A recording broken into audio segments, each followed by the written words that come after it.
Um, Thank you so much for the invitation. I am deeply honored, and it's my pleasure to be here to talk about one of the subjects I am passionate about. Before that, my name is Jude Ayua. I am a practicing lawyer. I am a purpose-driven person, justice-oriented. I care passionately about people. I care about solving problems. I help Yeah. people realize their potential and live it to the fullest. Yeah.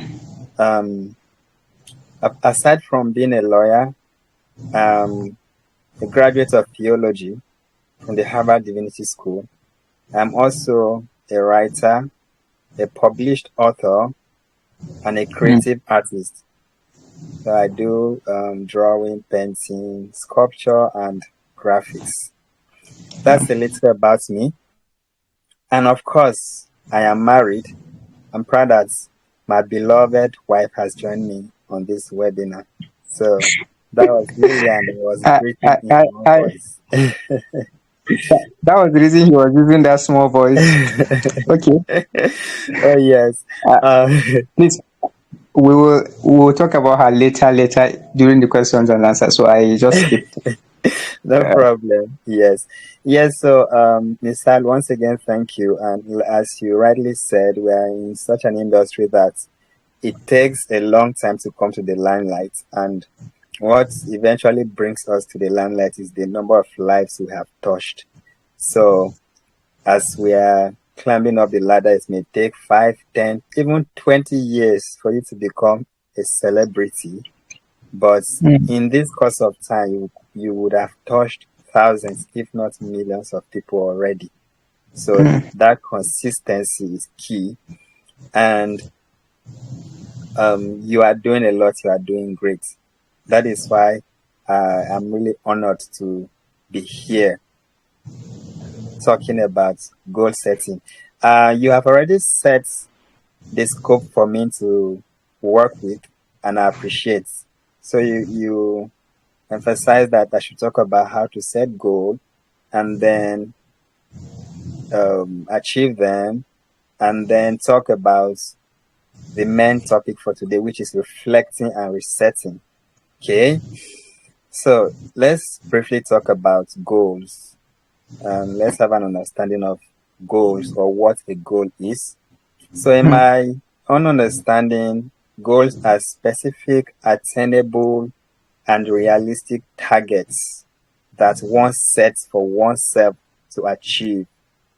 mm, And that could be in personal, academic, social, spiritual, physical, career, and every other aspect of life. I always emphasize these ones because they are basic and they are things that we live with every day. yeah. I can arguably say that everyone has a career to pursue. It may not be formal, but it's a career. As long as one is doing something every day to put food on their table.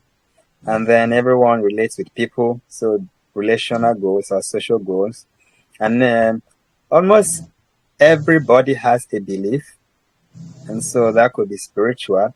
Some people may not call themselves religious, but then they have some spiritual affiliations or beliefs. We talk about Yeah. academics, we are life learners. People are learning every day. And we talk about personal goals, which is primary. We wake up every day, we eat, we go to bed. We talk about health goals.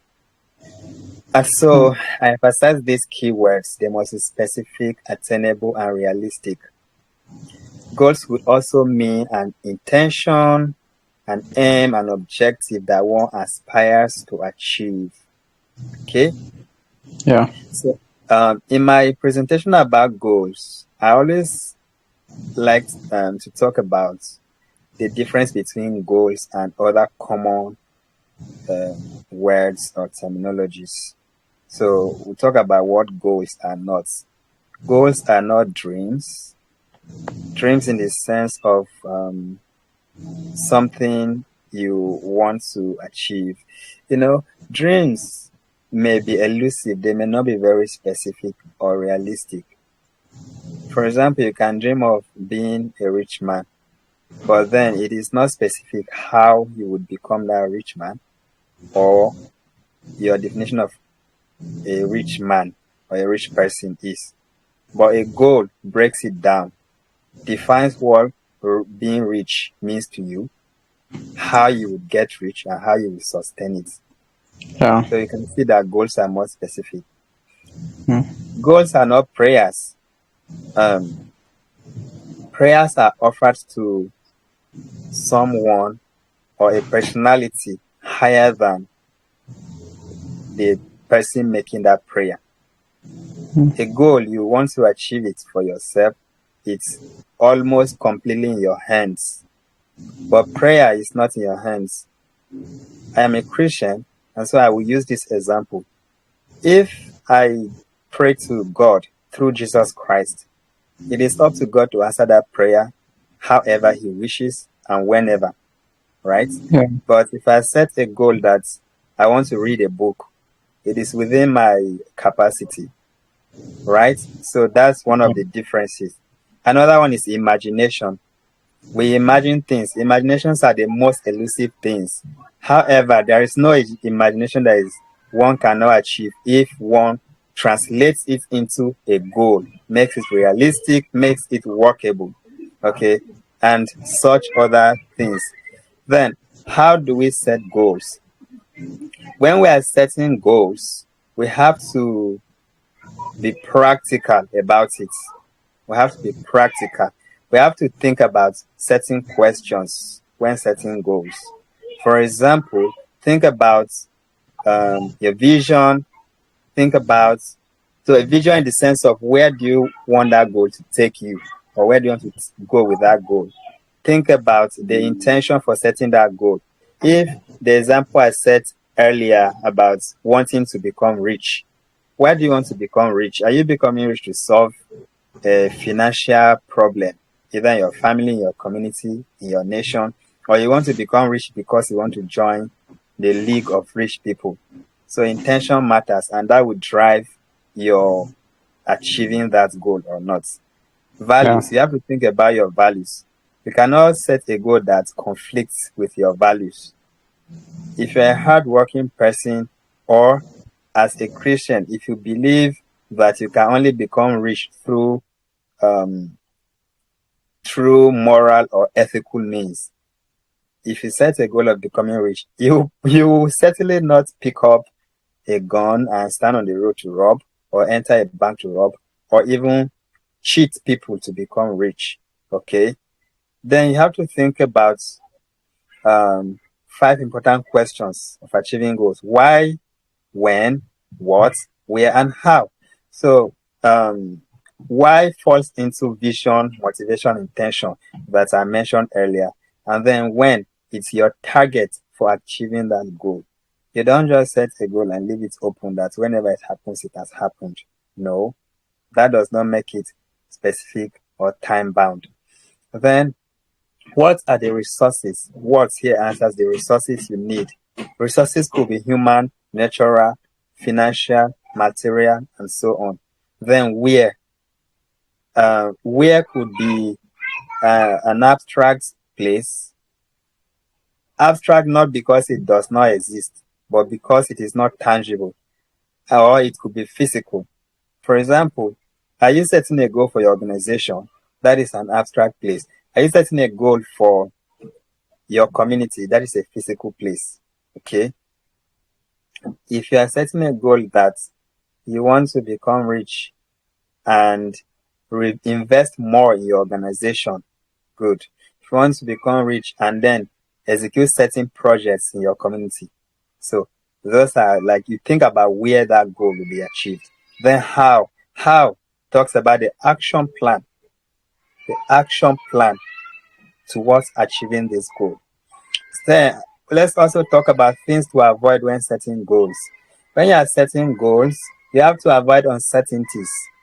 That is why we talk about your goal being specific, your goal being certain. And do not set your goals to depend on events. For example, you set your goal to become rich on the condition that, let's use the most recent political event in history, the US presidential election. Your goal was that if Kamala Harris became the president, then you would become a millionaire. So if now that Kamala Harris lost the election, what happens to your goal? Don't set your goal depending on uncertainties or events or happenings as such. Be very specific about it. And then, if you are depending on other people to set your goals, you have to be sure those people are reliable. Use this common example. You want to build a house by 2025, but you are hoping in one uncle who promised to give you maybe 10 million naira. And you have no idea how that uncle's purse is. It's just a promise, and then you are so certain about it, and then you are hoping to achieve that goal. No, you have to work with your unavailable resources or potential resources, the ones that you foresee will become available to you to work to achieve that goal. And as a person who is passionate about purpose, you have to keep in mind your purpose. I talk about this because sometimes we set goals that do not align with our life's purpose. If, for example, you want to become a Catholic priest, you are sure that is your life's purpose, and you know that Catholic priests take the oath of celibacy, not to get married. But then you are setting your goals for 2025, and maybe you are a seminarian about becoming a priest. Then you said, this year I want to go into a relationship with a woman. How does that goal align with your life's purpose or values? That is just an example. So think of that in other smaller ways. Then executing your goals. So far, we have talked about an understanding of goals, what goals are not, how to set them, things to consider when setting goals. Now we're talking about how to execute them. I hope we are all following accordingly. So you need to have a plan or strategy. For example, you want to become rich. This should be your plan. I will save 50% of my monthly income. Invest 30% in a particular reliable business for potential returns. I will cut down on my spendings. That is a plan towards becoming rich. Savings, life habits, investments. Sounds like a plan, right? Think about your time, the time it will take to achieve that goal. So keep in mind time. So we'll come back to this when we move into reflecting and resetting goals. We'll come back to time. Then your values. This is when executing goals is when your values must come into being. For example, I'm talking about values such as determination, hard work, discipline, patience, focus, and more. Let's continue working with our example. Do these values fit the life of a rich person or someone who wants to become rich? Misal, since you've been responding, I think you should tell me. Do these values that I just mentioned fit the life of someone who wants to become rich? Determination, hard work, discipline, patience, focus. Yes, it does. Good. So whatever your goals are, when executing them, your values must come into play. Then resources. Think about your resources. And then evaluation. Here we move into the main topic of today. So evaluation. Evaluation is the main thing towards, one of the main things towards achieving your goals. So what does it mean to reflect and reset? Someone can quickly give an idea. I believe the host has permitted people to speak. So speak up. What does it mean to reflect and reset? So far, I've given I've given a brief understanding of goals, how to set them, things to avoid when setting them, and how to execute them. So let's talk about the main topic of today, reflecting and resetting your goals. What does it mean to reflect and reset? Any idea?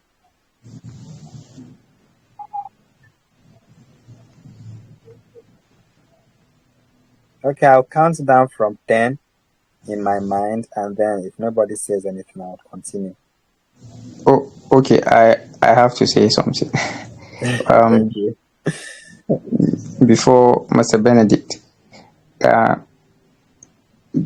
think you've already mentioned how to set the goal and why we set them.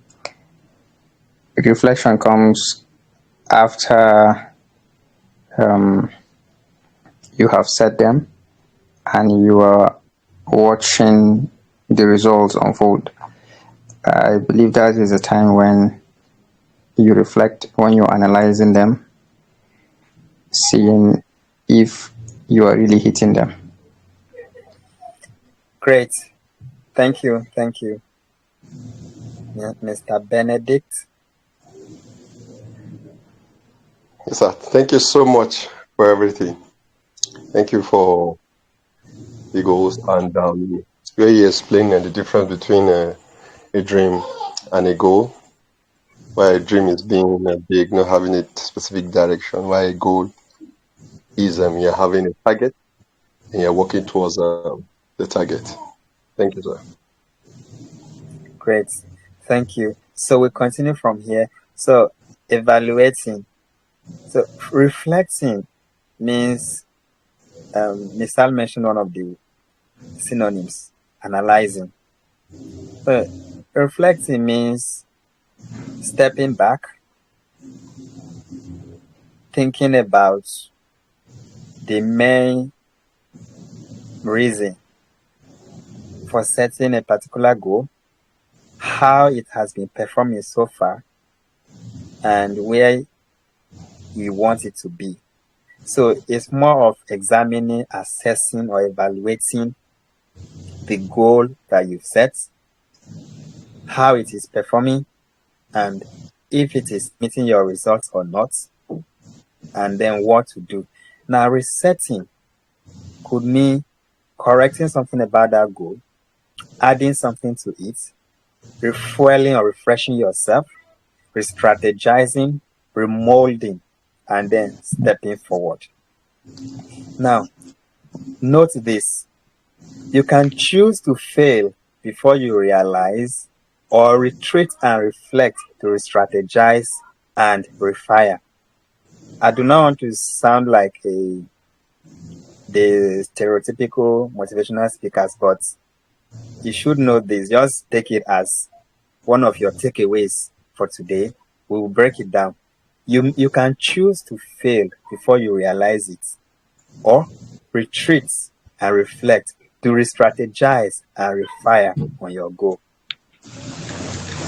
This means that you can choose to evaluate or reflect when you are failing in your goal, or when you are still succeeding or winning in it. Most times, people will only sit back to reflect when they are failing, which is very wrong. So, Wow. yeah. So you may choose to pause and evaluate, or keep running until you crash. You may pause when you are winning, or get stuck when you are losing. Wow. So let's use examples of two people in the Bible to explain what I mean. So just take it that generally there are two times when you can reflect: when you are failing and when you are succeeding. And I will advise you that you should start reflecting when you are succeeding, when it is still going well.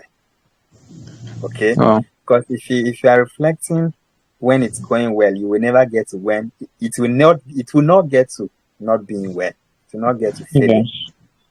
Okay. So let's look at examples of two people. One was a person that never reflected, and the other was someone who always reflected. David and Jesus Christ. Now, David never had that culture of reflecting, of retreating about his goals, about his pursuits in life. Of course, we read the Psalms, many Psalms of David. You can argue against what I said that if you read the Psalms of David, you will see many points of reflection. But you see, David only many times he was someone who was always on the run, so he would sit back and be reflecting. His reflection, most of the reflection were more like lamentations, and then praying against his enemies to fail. Where that goes wrong is that when you are not reflecting about your own life, but reflecting about what people are doing to you, the attention is not focused on you and what you are pursuing. Okay? Yeah. So let's talk more about David. David never intentionally paused to reflect. He was always on the run from Saul. Although he eventually succeeded, it came at a higher cost. Yeah. Even after winning over many of his enemies, he did not pause at any point, and in fact almost lost his life. An example is David was always fighting against the Philistines. In fact, he was a giant slayer. He defeated Goliath on his first day on the battlefield. Yeah. So he was a mighty man, no doubt, but because he would not sit down to intentionally think about his strategy,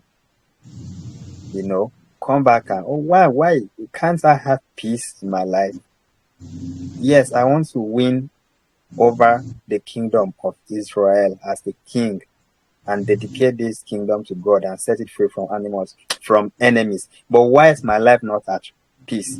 I can imagine if David asked these questions, his life would have been more peaceful. That way he also overworked his mighty men, because he's always going to battle.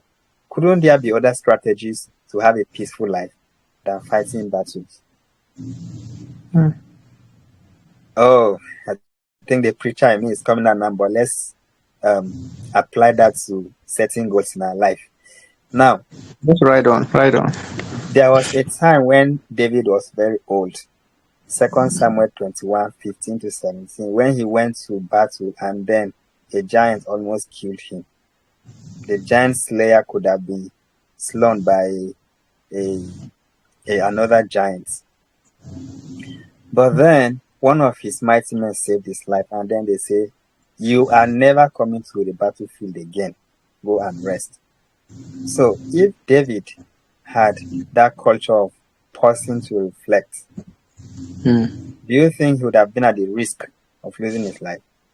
Now think about your goals. What goals have you set for yourself this year? Are you just running with it without ever pausing to think about it? And then are you succeeding in it already?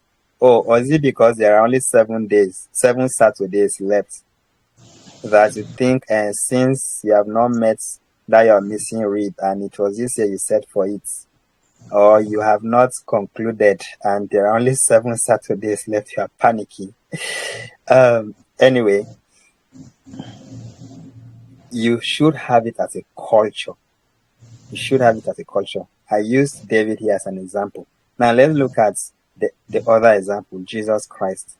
Yes, Jesus Christ was on a mission on earth, and we can summarize that mission into preaching, that's first, to win people back to God, healing and restoring people, both physically and spiritually, and redeeming, that is, by giving up his life to save people. Now, while on this mission, Jesus regularly went on retreats. You can write down these examples. In Matthew 14:22-25, after feeding the 5,000, Jesus went on a retreat. In Matthew 17:1-12, Jesus was on a retreat with 3 of his disciples to pray, and then he had a great encounter. Luke 22:40-46, or his final suffering and death, Jesus went on a retreat to pray. In Mark chapter 1, verse 6, Jesus went on a 40 days and 40 nights retreat to prepare for his ministry. And one thing to note is that after returning from most of these retreats, big miracles used to take place. For example, in Matthew 14, when he came back from a retreat, he walked on water. So that is a big example of retreating, reflecting, refreshing, and refiring. Then you come back stronger, still focused on that mission. In Matthew 17, after he came down from the mountain, there was a boy that 10 or 9 of his disciples gathered around to deliver of a demon. They could not, and Jesus came and just said, "Go out." As simple as that sounds. And then that demon left the boy. That was the power of coming from a retreat. Yes, he was powerful. He did those miracles all the time. But you can see, you cannot go and prepare so much and come out to struggle. Okay? Yeah. Then, after, he couldn't have carried himself to the cross if he did not face the biggest suffering in the secret place. You can't be, if you are not strong in secret, you cannot be strong in public. He went through the agony, what we know today as the agony in the garden, and then could go through the agony of the cross. So let's apply this to the topic of today. You are the one who can decide how you wish to pursue your goals, how you wish to achieve your goals. You can do it without evaluation and not know if you are succeeding or failing in them, or you can do regular evaluation to assess your success. Let's use 2 examples. One will be about relationship, the other will be about academics. Okay. If, for example, you are in school, and first, let me note 2 things here before I give that example. Some goals genuinely and naturally you are not the one solely responsible for achieving them. For example, if you are going to school, your graduation it depends partly on your work and depends partly on the system. Right? So if the system is efficient, you are sure that your hard work will pay off. If it is not, you are just there hoping. You are only hoping. So if you are going to school and you see that your grades are not being what you hope or you would want or like for yourself, what do? Do you just keep failing? No, you sit back. How am I approaching my reading? How am I responding to exam questions? How am I interacting with professors? And so on. That is an example of reflecting. In a relationship, for example, let's talk about a relationship of dating or courting or marriage. If you're in a relationship with someone and that relationship, maybe you are having misunderstandings all the time, you don't just say humans, that is how human beings are. The human beings must have misunderstandings. No. You have to pause. If that relationship must head somewhere, you have to pause. Say, wait, what is happening? Okay? Be like Jesus, do not be like David. It's not until one day someone comes out with one eye that you sit back and say, "Oh, what's happened? What just happened? Why does one of the partners have one eye now?" No, be like Jesus. Sit back, reflect, refire, refresh yourself. Okay? Now, what is the importance of reflecting? Reflecting assesses your performance. If, for example, in academics, as I set it as an example, you are not performing well, and you set back to reflect. You reflect and then reassess yourself. How am I performing, and what is responsible for my failure? Then correcting necessary mistakes or failures. Maybe there's something you are doing wrong, or there's something wrong with the system. If it is within your capacity to do it, you reset it, you correct it. Another thing is encouraging yourself. Encouragement could be both when you are succeeding and when you are failing. If you are Yeah. succeeding in this thing, then you give yourself, you beat your chest and, oh, I'm so proud of myself. And whoever is deserving of your appreciation, because of course you cannot achieve everything all by yourself. You have a team, you have friends, you have a higher power you look up to. For example, God. Oh God, I thank you because I'm succeeding. If you are failing, you still encourage yourself, well, I'm failing, but I think I can still pick up myself and I think I can still do this thing before the end of the year. Oh, okay, I'm not giving up. Yeah. Then renewing your strength. As I talked about Jesus, man, Jesus was in such a ministry that, imagine one person feeding 5,000 people. Now, the 5,000 were only men. And if we can apply today's words to that time, we know that in society, women are more in number than men. So at that meeting, women could have been more. So let's guess women were 7,000. And then the children. And you know that one family could have up to 2 or 3 children. And then just imagine that, let's guess that they just fed actually maybe 12 to 15,000 people. So, and that was far from the city. So think about when he was in the main city, and then think of the people who were around him. After a day, he will be exhausted. Okay. So when you are doing so much, whatever you're doing with your goal, you have to take that time of retreat to go refresh yourself, refresh your strength, renew your strategy, renew your plans. That is what reflecting does. So when should we reflect? Now, Misal mentioned it earlier that, and I said it should be at regular times throughout the period that you set to achieve your goal. So if you set a goal that it is time bound to be achieved by December this year, it should have been maybe every 3 months you want to look back at this goal and reflect how it is performing. You don't wait until it is November that we are in now to start panicking. Okay. Then it could be a life goal, it could be a journey you are taking. As long as you are on it, keep reflecting regularly. Where should you reflect? Now, you could, I say anywhere, as long as it is conducive.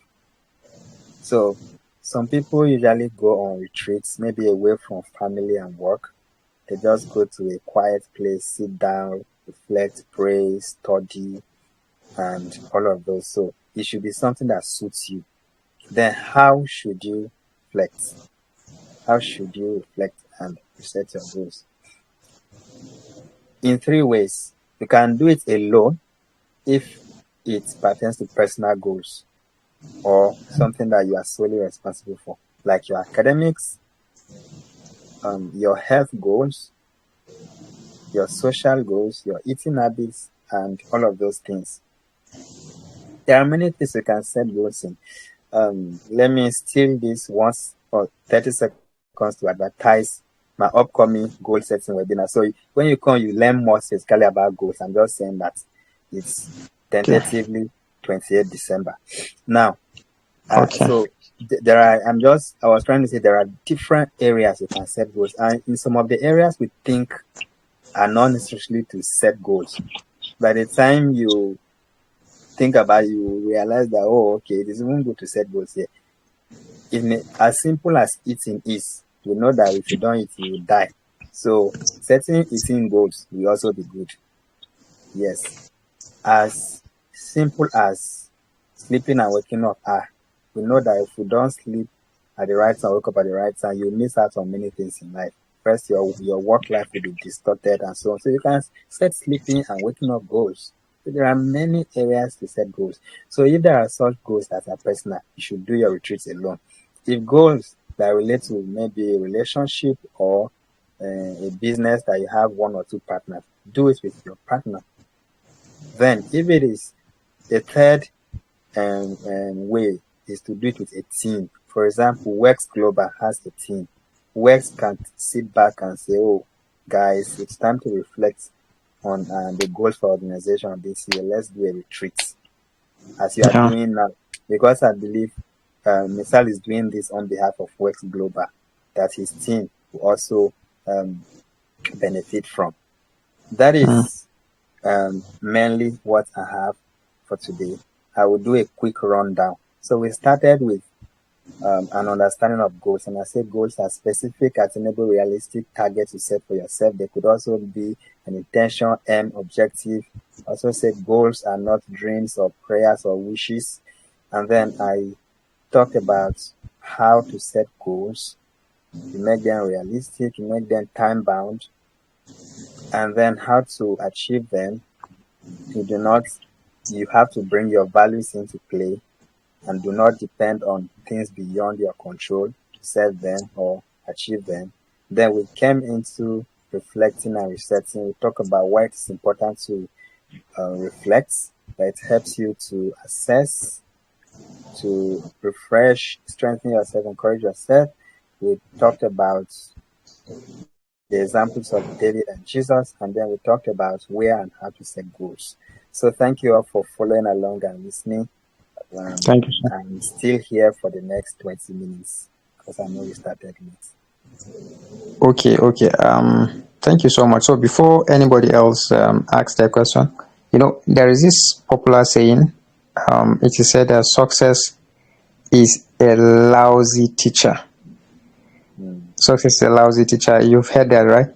I have not, but I hope to learn how you explain it. Okay, now that you haven't, now I just want to say something.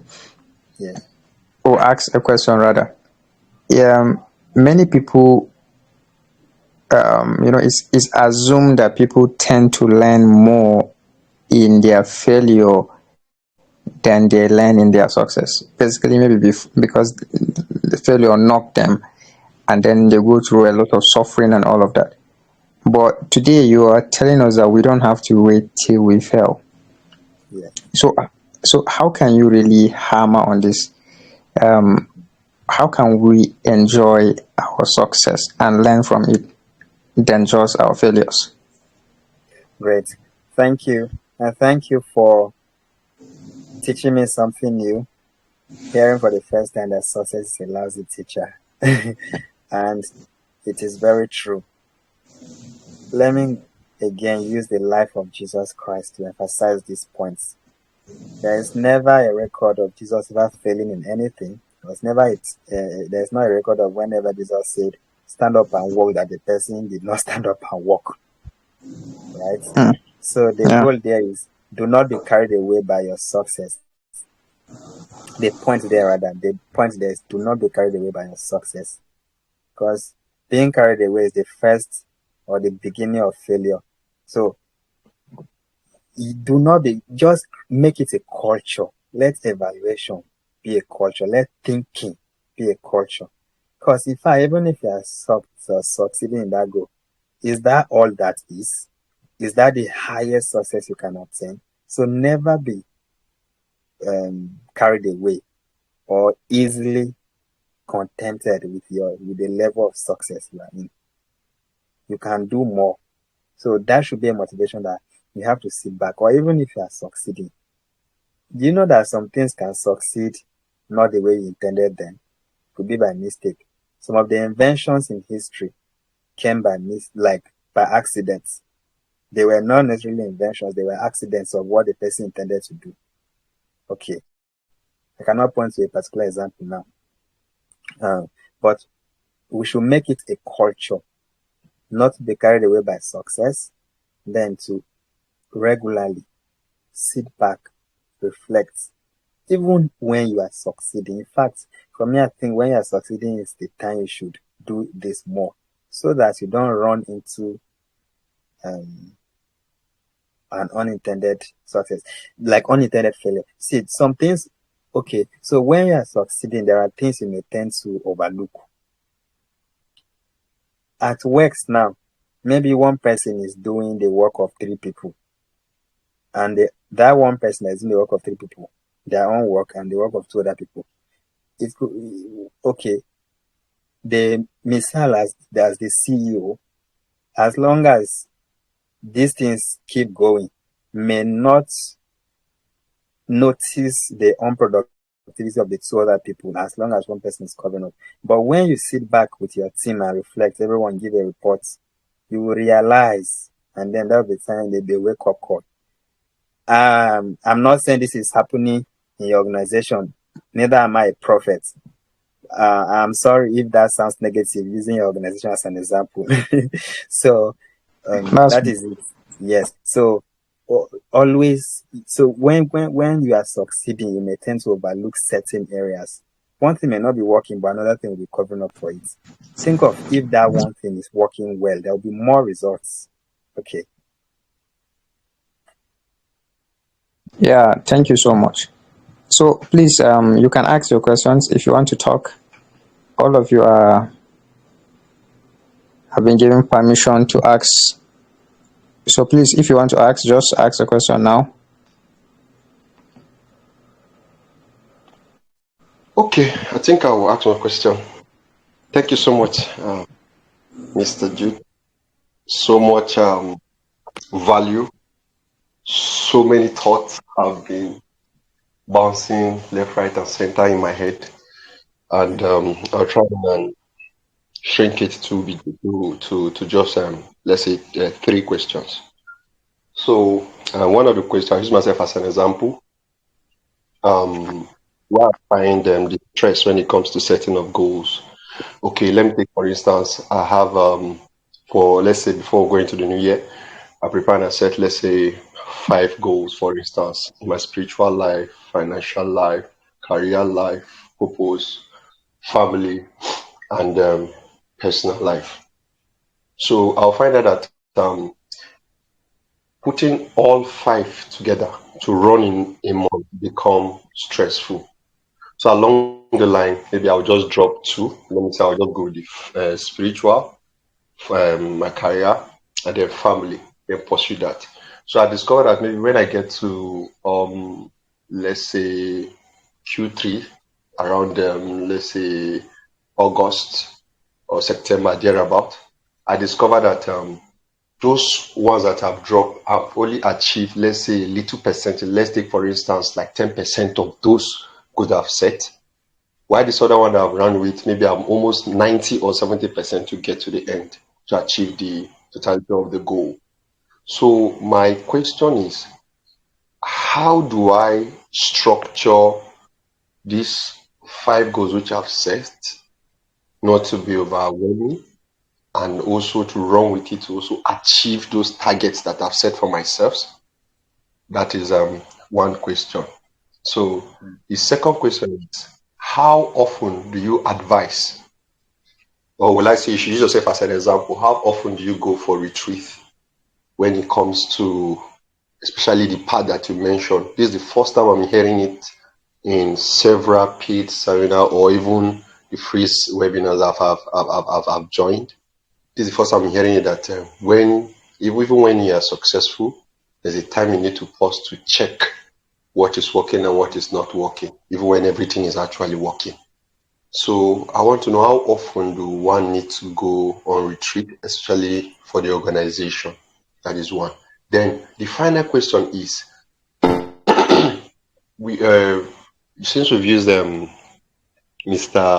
Misal as an example, I'll just go with this as an example. So for an organization now, in as much as I want to achieve a corporate goal, how can I assist the team also achieve their own personal goal, in as much as we are pursuing a corporate goal as an organization? Let's take, for instance, an NGO, a non-profit organization. How can I achieve a corporate goal, which is for the non-profit organization, how alongside the team also growing, achieving their own personal goal in the organization? Thank you, sir. Wow. If there is a chat option, I think you should drop your last question because you were breaking. Or you can chat it to Mr. on WhatsApp and he will forward it to me since you don't have my number. But let me start with your second question. How often, using myself as an example? So as a person in my own personal life, About 4 years ago was when I started the culture of doing retreats, and I set it to be every quarter. So every 3 months, I do a personal retreat on all my goals and my life's purpose. Then, eventually, when I got into a relationship with now my wife, we set it to do twice a year. There's couples retreats. So in the middle of the year, it will be to evaluate goals we have set for ourselves for that year. Then at the end of the year, it will be to set goals for the next year and also still evaluate for the past year. So it depends on you. But I would advise do what works for you. But I've just given you my own example. In my personal life, every 3 months. In my relationship, I do not run an organization. I don't have any employees. So I do not have such example to give to you. Michelle can answer better on that. Then to your first question, one thing I advise is balance. You must be balanced. You must strike a balance in your life. No one thing is more important than the other. Everything about your life is equally important. You cannot say, let's not be over spiritual and say, as long as you're praying and going to church and reading your Bible, you will live well, you will succeed and everything. Well, if you are praying and going to church and reading your Bible and everything, but you are not exercising or eating well, physically you are dying. Or if you don't get a job, or if you're not saving or you're not investing, you will not become rich, no matter how you pray. Maybe God can touch people's hearts to give you things, but it doesn't just happen easily. To be practical, think about yourself. What is the highest amount you have received from somebody as a gift in cash? Maybe this year or through your life. Is that enough to make you rich? So you must strike a balance in your life. Treat every aspect of your life as important as the other. So you mentioned 5 areas. You can leave all 5 areas if you strike a balance. Know what to prioritize in terms of this is what I should do at this time. This is what I should do at this other time. Life is work. Brother, life is work. You cannot slack, you cannot relax. Let's think about the organs in our body. If one stops working, do you think another will cover up and you'll be fine? That is why you have to treat it immediately. Your kidney, your lungs, your heart, your brain, they all work together. So make sure in your own outer life, let everything work together. Coordinate everything to work together. I don't know if that answers your question. You cannot drop one. But then, when it comes to other specific goals that you set, you may prioritize. Maybe in finances, you set 3 goals that relate to finance. Then you can go with the most important, the one that you know can bring you higher results. Or in relationship, you set 5 goals to pertaining on this relationship. Go with the ones that you know are priority. In spirituality, you set goals like, okay, praying 5 hours a week or 30 minutes a day. The fact that you cannot pray up to 30 minutes does not mean you should not pray at all. So just do something. You are still praying. When you say you want to read 5 chapters of the Bible a day, if you cannot read up to 5, read 1. You are still reading. Don't just abandon it entirely. So I hope I've made sense with that. Your last question was relating to an organization. If someone has heard you clearly, maybe they could speak up, or I don't know if you've already forwarded that question to Ms. Hart. I didn't hear it. You can retake the question, please. Okay. I said I run a non-profit organization, for instance. Okay. So in as much as we have a corporate goal in the non-profit, how can we incorporate the individual now for the non-profit to also achieve their own personal goal while also contributing to the corporate goal? Wow, that is so wonderful. You are a great leader for you to think that way of helping individuals like in your organization achieve their own personal goals. I must applaud you for that, to be frank, because not many people would think about that. So Yeah. it should be voluntary. It should be voluntary. Start with getting their interest. Let your life be an example first.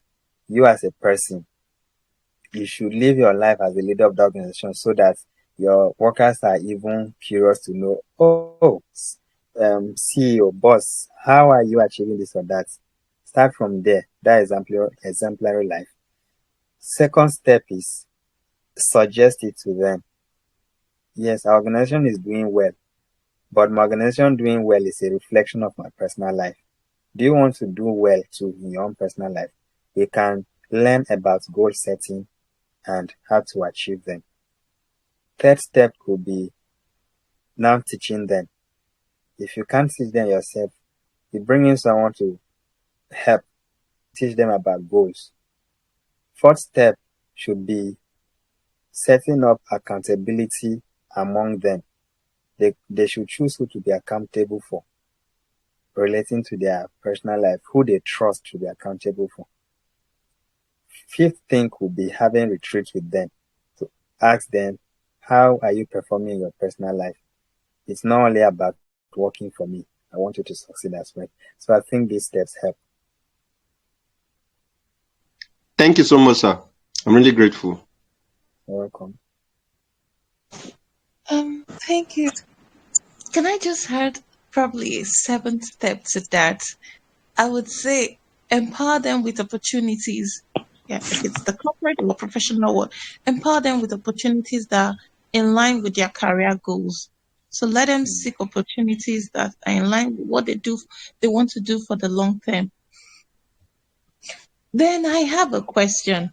So thank you for that life say snippet you gave on evaluating your goals even when you're succeeding. I actually haven't heard about that anywhere. And yeah, I've never heard about that from you too, which is strange. But today I heard about it. Yeah. However, See how happy he looked. Okay. Tell me we have to however, do more in the other room. Okay. All right. Please go on, man. that part where you say evaluating your goals even when you're succeeding. Now, when you come like evaluating those goals and then in the process of evaluating it, you tend to like move away either from a strategy that is helping you achieve the goals you've set out. Is it not like you deviating and then you treading towards another path? All because you're evaluating that goals at the point of success, which is good. But how do you avoid deviating from the strategy that is helping you to succeed in the process of evaluating your goals when succeeding? Okay. Thank you. Very important question. And because I have the privilege of knowing you both personally and the work you are doing with your nonprofit, I will support, like further expatiate on the 6 points you added, empowering your employees with opportunities. Yes, Lillian runs a non-profit to empower women displaced by violence with alternative mechanisms to farming.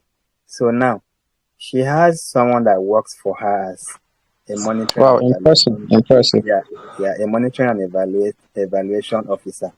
And yes, she knows about the person's career. An opportunity came to attend a fully funded conference, and she recommended the guy. The guy won a grant to attend a conference, fully funded. So yes, those are such ways to empower your employees. So Benedict, you can take note of that. Now to your question, focus. The key word is focus. The fact that you are evaluating when you succeed does not mean you will deviate from your strategy that has been helping you to succeed. You should not leave what has been helping you to succeed to try another thing. If something is working well, why change it? So it's when something is not working well that you think about changing it. Don't just try new things because you feel like trying them. It may ruin what you're already doing well. Yeah, that's my own simple answer.